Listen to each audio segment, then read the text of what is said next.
स्वागत है आप सभी का हमारे YouTube चैनल गणितबाजी में। तो जैसा कि बहुत दिन से आप लोग कह रहे थे 7th क्लास के चैप्टर 3 के बारे में, बहुत सारे बच्चों को डबल बार ग्राफ में दिक्कत आ रही थी। तो डबल बार ग्राफ का मतलब ये नहीं है कि आप क्वेश्चन के लिए अलग अलग ग्राफ बनाएं। एक ही ग्राफ में आप दोनों को बार से दिखा सकते हैं ना, आपको दिखाना ही पड़ेगा क्योंकि यही एक तरीका है, दूसरा कोई तरीका नहीं है। तो एक्सरसाइज 3.3 का क्वेश्चन नंबर 4 मैंने लिया है, इसी में बच्चों को ज़्यादा दिक्कत है। तो यहाँ 2 टर्म दिए हुए हैं। फर्स्ट टर्म में ये सब्जेक्ट है इंग्लिश, हिंदी, मैथ, साइंस और सोशल साइंस, और ये आउट ऑफ 100 कितने में से है? आउट ऑफ 100 में से मार्क्स दिए हुए हैं। फर्स्ट टर्म के मार्क्स हैं और सेकेंड टर्म्स के मार्क्स, एक ही बच्चे का। क्वेश्चन इसमें पहला तो है कि हम बार ग्राफ ड्रॉ करेंगे इसका। तो बार ग्राफ ड्रॉ करने के लिए सबसे पहली बात हमें स्केल लेना पड़ेगा, क्योंकि 67 को दिखाने के लिए हम 67 सेंटीमीटर नहीं ले सकते क्योंकि हमारी कॉपी उतनी बड़ी नहीं है। और जब भी आप बार ग्राफ बनाएं तो महज कोशिश करें कि आप ग्राफ पे ही बनाएं, लेकिन अगर ग्राफ पेपर पे आप नहीं बनाते तो भी एक स्केल ले लीजिए। मान लीजिए कि यहाँ पे मैं एक स्केल ले लेती हूँ। मैंने लिया कि 1 यूनिट या 1 centimetre equal to 1 unit equal to, ये जो मेरा क्या है, ये स्केल है, यानी हम कितने सेंटीमीटर में कितने नंबर्स को दिखा रहे हैं। तो 1 यूनिट इक्वल टू आप यहाँ रख लीजिए 10 मार्क्स। कितने मार्क्स? 10 मार्क्स, ठीक है। अब यहाँ पे हम लोग ग्राफ ड्रॉ करेंगे। तो ये ग्राफ ड्रॉ करने के लिए, ग्राफ में क्या होता है, एक एक्सेस होता है, एक वाई एक्सेस होता है, ठीक। तो जो वर्टिकल एक्सेस होता है वो वाई एक्सेस होता है।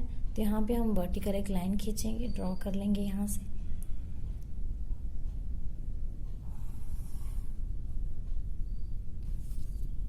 और एक हॉरिजॉन्टल लाइन ड्रॉ कर लेंगे। यहाँ तक हमने ड्रॉ कर लिया, ठीक है। इसमें कोई प्रॉब्लम नहीं होनी चाहिए। ये एक्स एक्सिस है, ये एक्सेस है, ये एक्स एक्सिस, सॉरी माफ करिएगा, तबीयत थोड़ी ठीक नहीं है मेरी। ये एक्स एक्सिस है और ये वाई एक्सिस है। तो जब भी हम कोशिश करेंगे, या हमारा ये करने का तरीका होना चाहिए कि जो मार्क्स हमारे वेरी कर रहे हैं, लेकिन जो चीज वेरी नहीं कर रहा है यानी बदल नहीं रहा है, उसको हम हमेशा कहाँ रखेंगे? एक्स एक्सिस पे ही रखेंगे। यानी जो सब्जेक्ट है उसको हम कहाँ रखेंगे? इस तरफ हम किसे दिखाएंगे? सब्जेक्ट को। इधर हमारा सब्जेक्ट रहेगा, और नंबर ऑफ मार्क्स किधर रहेंगे? इधर रहेंगे, नंबर ऑफ।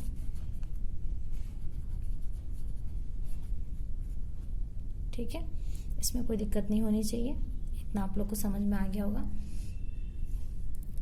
ठीक। अब हमने लिया है 1 यूनिट बराबर, तो एक यूनिट पे हम क्या कर लेंगे?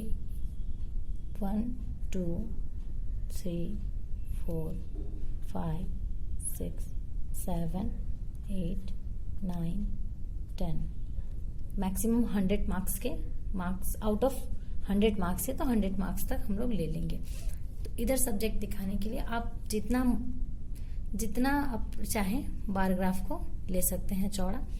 तो देखिए यहाँ हमें करना क्या है, पहला सब्जेक्ट हमारा क्या है? इंग्लिश है, ठीक है।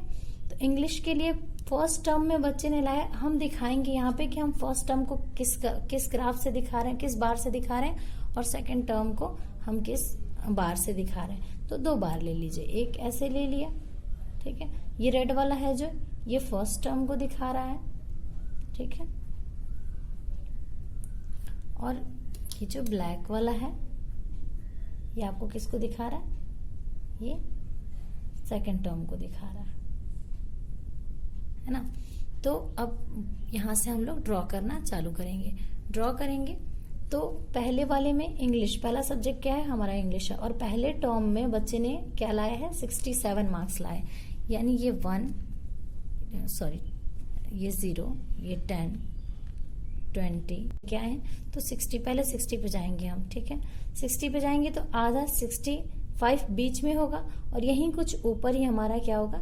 67 होगा। तो यहां तक आया, तो इसे हम इसको हम ऐसे ड्रॉ कर लेंगे। यहाँ तक आ रहा है, यहाँ तक हमारा, तो फिर यहाँ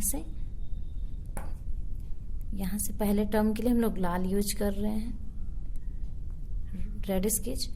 और इसका मैं रफली खींच रही हूँ, लेकिन आप लोग स्केल से ध्यान रखिएगा, एग्जाम में ऐसे गड़बड़ नहीं होना चाहिए।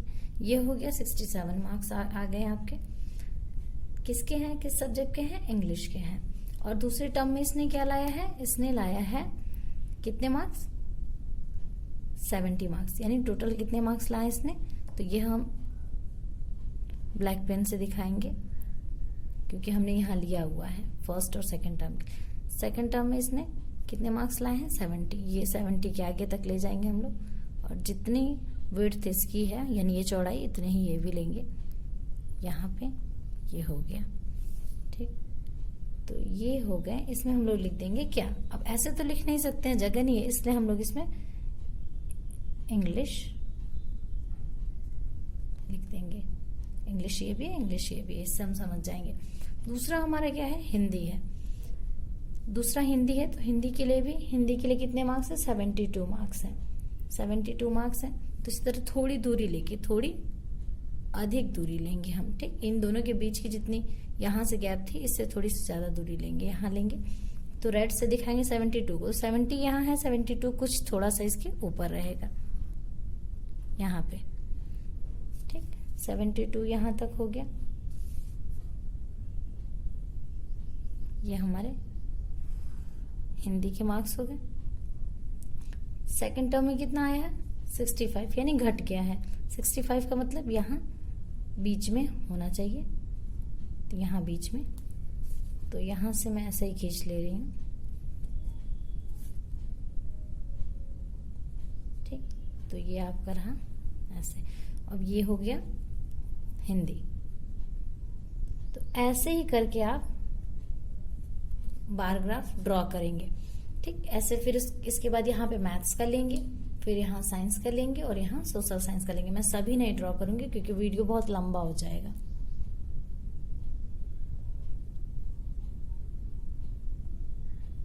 अब यहाँ पे 3 क्वेश्चन दिए हुए हैं। 3 क्वेश्चन क्या है, कह रहा है in which subject has the child improved his performance the most, यानी कौन से सब्जेक्ट में उसने अपने परफॉर्मेंस को ज्यादा इनहेंस किया है, ज्यादा मेहनत की है। तो आप ये देख पा रहे होंगे इसमें कि मैथ्स में पहले टर्म में उसके नंबर आए थे 88, अब आए हैं 95, यानी इसमें ज्यादा इंप्रूवमेंट हुआ। तो इसका आंसर हो जाएगा मैथ्स।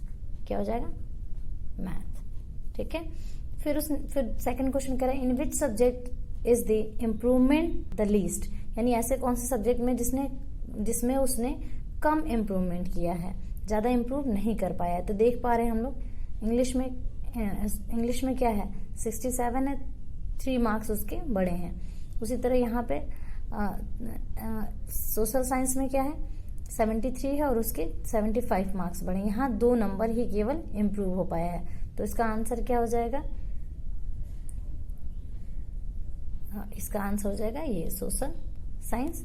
और थर्ड क्वेश्चन कह रहा है has the performance gone down in any subject, किसी भी सब्जेक्ट में परफॉर्मेंस उसका कम हुआ है या मार्क्स उसके कम हुए हैं। तो बिल्कुल हुए हैं, यहाँ आप खुली आंखों से ही देख पा रहे होंगे। यहाँ 72 था फर्स्ट टर्म में, लेकिन सेकंड टर्म में क्या हो गया, 65 आ गया, यानी इसका आंसर हो जाएगा हिंदी। हिंदी में उसके मार्क्स क्या हो गए, डाउन होंगे। तो इस प्रकार से बार ग्राफ ड्रॉ होगा। बार ग्राफ का मतलब ये नहीं कि आप अलग अलग, एक फर्स्ट टर्म के लिए अलग बार ग्राफ बनाइए, सेकंड टर्म के लिए अलग ग्राफ बनाइए।